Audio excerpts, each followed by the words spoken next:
I am Daniel Lucas, and welcome to Book 101 Review. Book 101 is all about the books that I read for the last 40 years, and today I have my special guest. He's the author of the book Unknown Soldier World War One, no other than Mr. David Preston.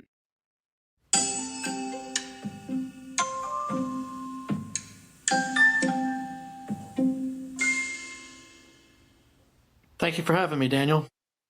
Welcome to Book 101, Mr. David, and can you please introduce yourself? Well, like you said, my name is David Preston. I am a first-time author. This is my first ever book, I live in Alabama, Mobile, Alabama, to be specific. And I've lived here for 30 years, and I'm a recovering journalist, political columnist, and politician as well. So, this kind of, I'm also a history nerd, so this subject kind of interested me, and and so here we are. I'm, promoting my first ever book. Thank you for your sharing your talent to the world, Mr. David, and what inspired you to become an author. Well, ever since I was a kid and I visited the Tomb of the Unknown at Arlington National Cemetery, I've always thought, what would the lives of the soldiers be like if we knew who they were? And that idea has always stuck with me, ever since then. And, just doing different research throughout the years, I finally decided after my triple bypass open heart surgery in March of last year to just buckle down and start writing. Because, no better time than the present to get it done than then. So I started doing research for this project. And I always knew I wanted one of my main characters to be from Alabama, having lived here for over 30 years. And it was just kind of natural. And in doing my research, I came across the Alabama 167th National Guard unit that fought in the Rainbow Division, the famed Rainbow Division in World War One. And when reading about their service in World War One and their service in general, I was like, I knew I had to write the World War One book about these guys. Can you tell us about the writing process of Unknown Soldier? Well, like I said, I was doing just general research on the Tomb of the Unknown and how they selected the bodies to be buried there and so forth and so forth. And when I was in that research, I came across the fact that the Rainbow Division fought in the same battles where the dead from those battles were buried in one of the cemeteries where they selected bodies for internment in the tomb. And if you're not familiar with the process that they went through to select the World War One soldier, what they did is they selected 3 different unknown bodies from the cemeteries throughout Europe, put them in identical caskets, and continuously moved them around, and let a Medal of Honor winner select which casket would be buried at the tomb. And so that's how that body came to be buried there. Well, so we don't know who which body was selected from which cemetery and so forth. That's the whole purpose of the Tomb of the Unknown.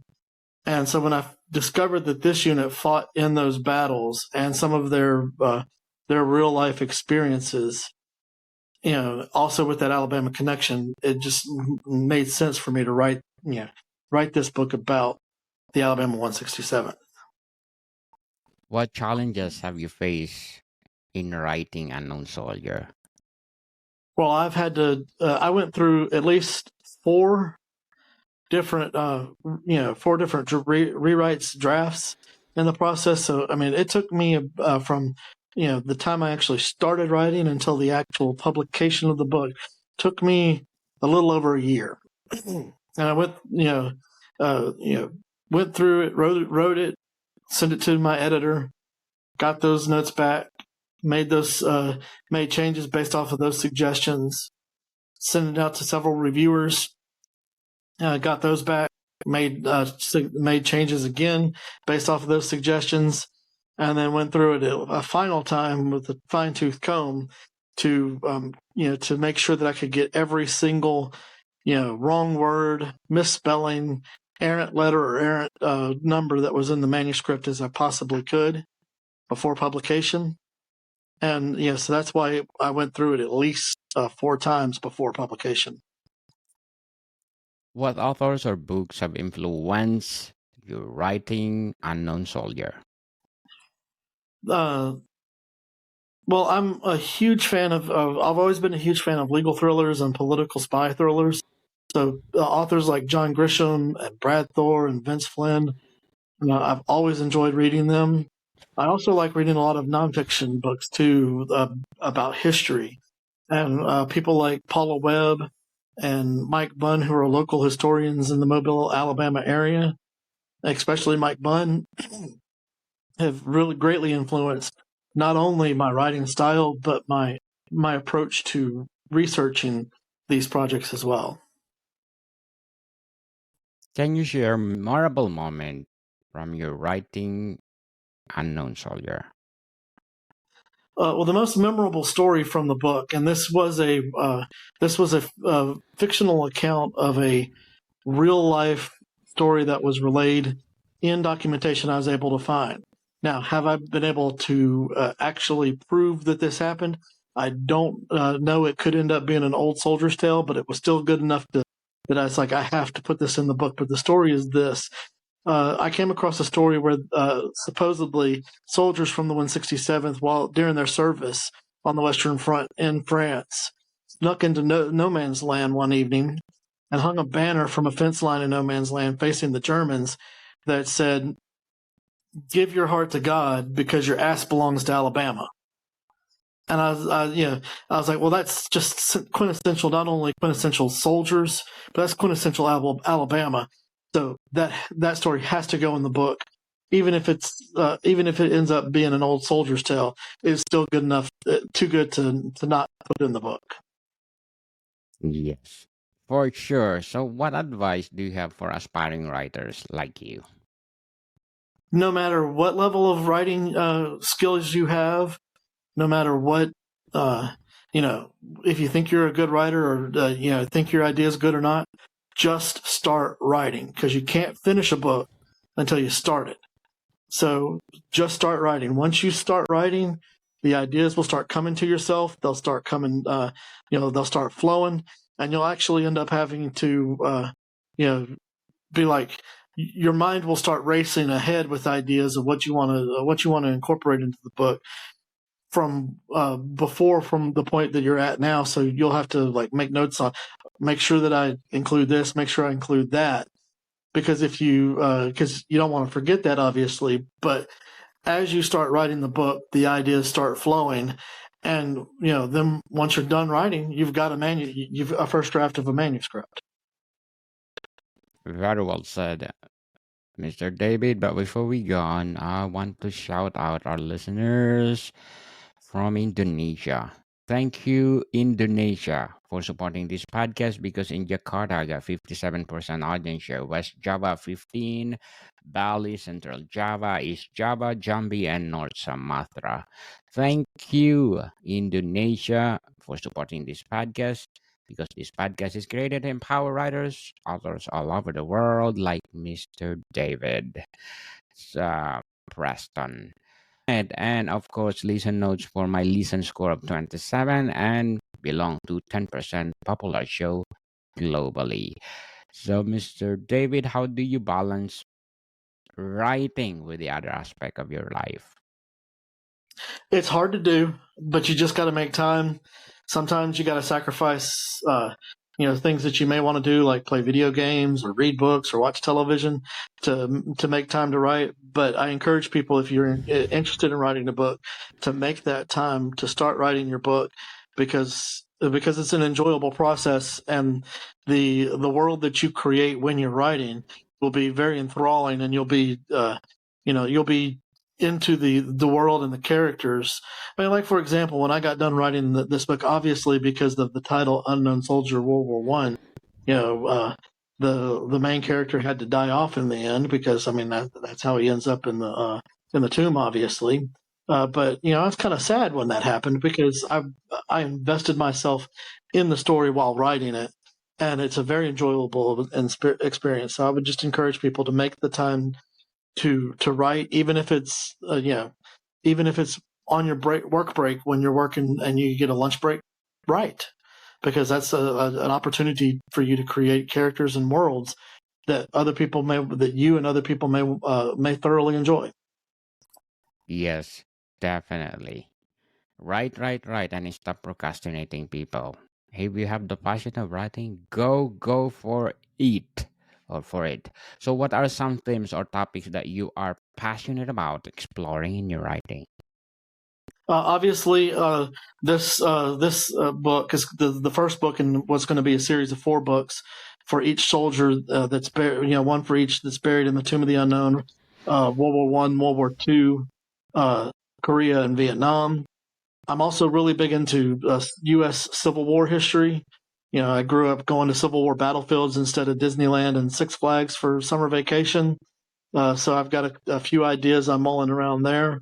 I just finished up a draft for a book called 1828 that's an alternate historical fiction novel that's going to end up being an indictment of the 2024 U.S. presidential election and the candidates in it, because it's coming out at the beginning of September. So, but it's based off the presidential rematch of 1828 between John Quincy Adams and Andrew Jackson, and of course, it's an alternate history. So I'm not going to tell you what happens in it, but other than it, it's an indictment of the creating an alternate universe that will end up being an indictment of the 2024 election and the candidates in it. And then I'm currently working on a modern day organized crime mob murder book that's based out of New Orleans right now that should be later out around the end of the year. Looking forward for that, Mr. David. So, how has your writing evolved over time since the publication of Unknown Soldier? Well, the biggest thing that I've learned in this whole process, at least for me, is it's extremely helpful for me to run my manuscript through a text-to-speech synthesizer, one of these websites that you can get on, and you can put in the text and it'll read the text, because those are programmed to basically read whatever you input. So every errant letter, like P's and Q's and T's, and every errant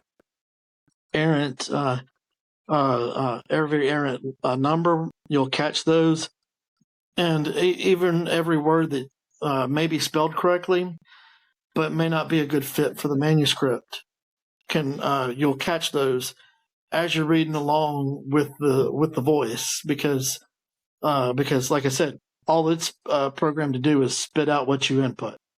So Definitely. Well, how do you handle feedback or criticism of your work? well, I'm always open to constructive criticism, constructive feedback, and I've gotten some constructive feedback already on the book, and it's when in the writing process, I send it out to several people to read, and then get their comments back and incorporate what suggestions they have for the storyline and the plot into the rewrite, because I think doing that just makes the book better. For sure. So, what are some of your goals or aspirations as a writer? To tell stories. Like I said, this book, The Unknown Soldier, is actually going to end up being a series. So I want to tell I want to tell as authentic real life stories as possible about these characters that I developed based off of real life people and real life situations. And I want people to feel like they know the characters when they're done reading the book. That's my ultimate goal. For sure, looking forward that your goal will come true, Mr. David. So, how do you think the publishing industry is changing, and what does it mean for the authors? Well, obviously, with the advent of self-publishing and the Amazon KDP and Ingram Spark, it's it's a much more democratized world, and you don't have to have a traditional publisher to get your idea and get your book out there. And there's certainly all sorts of services out there that people can pay to help them get their books, self-published. But and it's real easy. But the biggest takeaway is the harder you're willing to work, no matter how you're published, traditional publisher, vanity publisher, self-publishing, no matter how you choose to publish, the harder you work, the more successful you're going to be.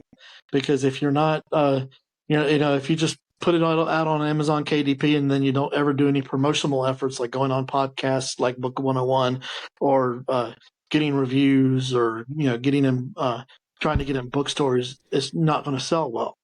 But if you get out there and you pound the pavement, slap the leather, so to speak, to get your book out there, more people are going to see it, more people are going to buy it, more people are going to want to read it, and that's going to make you more successful as an author.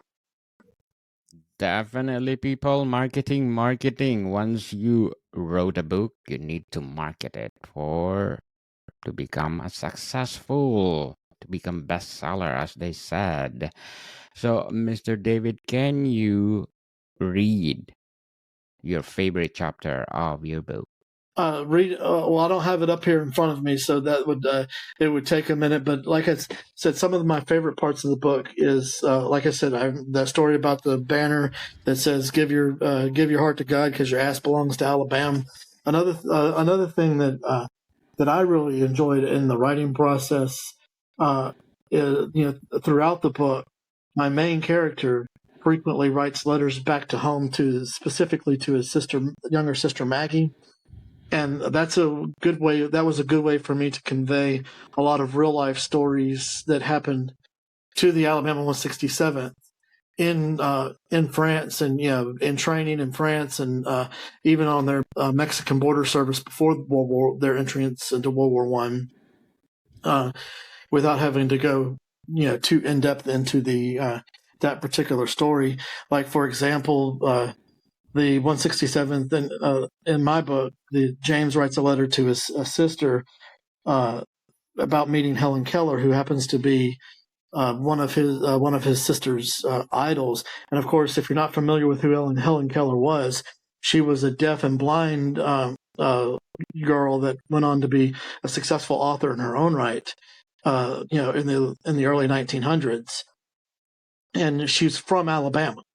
So she overcame, deafness and blindness to be able to become an author.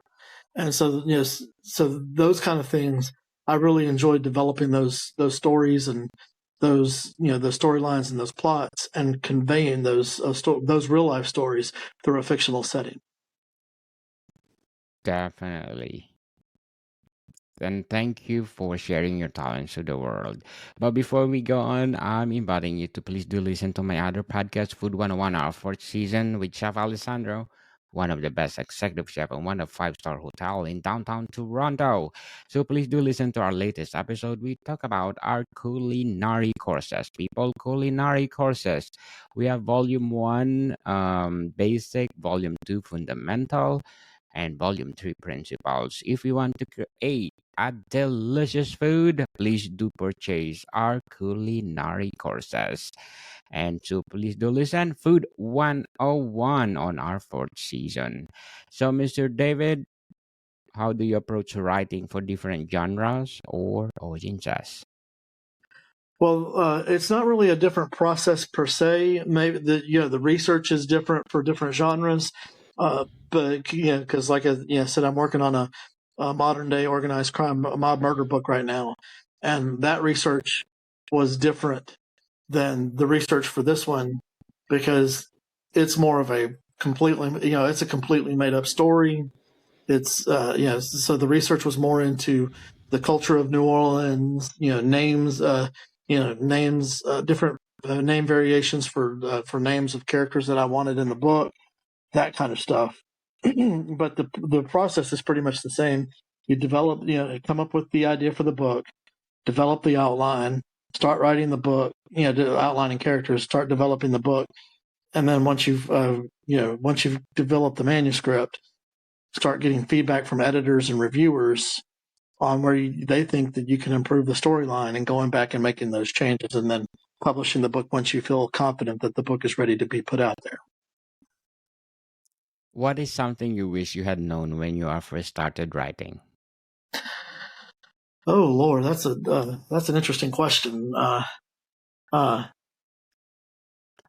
Just how long it really does take to write a book, and how much time that that you spend, even if you're not actually doing the physical writing of the book, you spend a lot of time thinking about your characters, thinking about your plot, developing your characters, and developing your plot, and so you're always thinking about it, even if you're not writing it.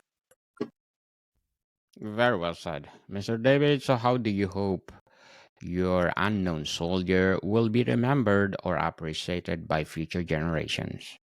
Well, like I said, I hope that people, when they read the book, they come away with a better understanding of not only the characters in the book and how those characters live their lives, but how the men of the Alabama 167th especially live their lives, their real life lives, in war, at home, and in the lead up to war. Because, like I said, these characters are based, and their experiences are based off of real life experiences of real life people that served in World War I and served in the Alabama 167th. Definitely. So, people, I just want to plug in our Book 101 Review Foundation, which is empowering less fortunate children all over the world. Let's empower less fortunate children through their education because they are our future generations. So, Mr. David, can you please invite our listeners to support Unknown Soldier?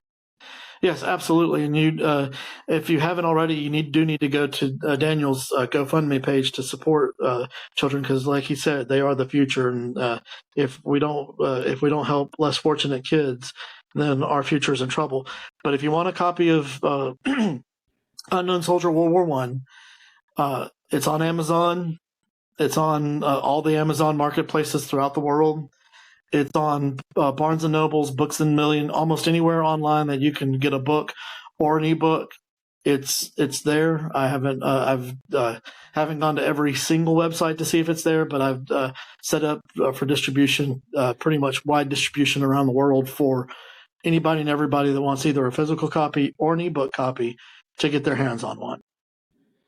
Yes, people, let's support Mr. David Preston because if you support him, more books to come. And you are most welcome to come back to promote your second book, Mr. David. Thank you, and I absolutely look forward to coming back and talking with you again. Yes. So, Mr. David, thank you for your time. Thank you. Morning, people. See you soon.